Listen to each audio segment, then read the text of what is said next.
Hi! இன்னைக்கு வீடியோல என்ன பார்க்க போறோம் அப்படின்னு பார்த்தீங்கன்னா, வெண்டைக்காய் சிப்ஸ் தான். அத நான் எப்படி பண்ணேன்னு சொல்லி பார்க்கலாம். ஃபர்ஸ்ட்டு வந்து வெண்டைக்காய் இந்த மாரி நீட்ட வாக்குல கட் பண்ணி வச்சுட்டேன். அதுக்கு மசாலா பார்த்தீங்கன்னா, மஞ்சத்தூள், மிளகாத்தூள், கொஞ்சமா வந்து கரம் மசாலாவ எடுத்துக்கிட்டேன். எடுத்துட்டு அது கூடயே 1 ஸ்பூன் அளவு வந்து கார்ன்ஃப்ளவர், அப்புறம் கொஞ்சம் உப்பு, அப்புறம் வந்து கொஞ்சமா எண்ணெய் சேர்த்துக்கிட்டேன்.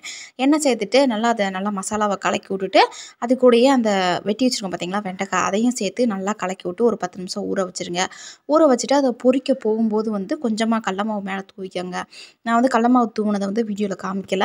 அந்த மாதிரி கடல மாவு தூவி விட்டு நல்லா பெரட்டிட்டு, அப்படியே எண்ணெய் சூடானதுக்கப்புறம் எண்ணெயில போட்டு பொரிச்சுருங்க. எண்ணெய் ரொம்ப சூடா இருக்கக்கூடாது. அதே டைம்ல வந்து வெண்டைக்காய் லைட்டா கருகுனாலும் ரொம்ப கசப்பாயிரும். அதனால அந்த இத நீங்க கிண்டும்போதே நல்லா சலசலன்னு சவுண்டு கேட்கும். அந்த வெண்டைக்காய் ஒண்ணோட ஒண்ணு உரசி, அந்த டைம்ல வந்து அத எடுத்துருங்க.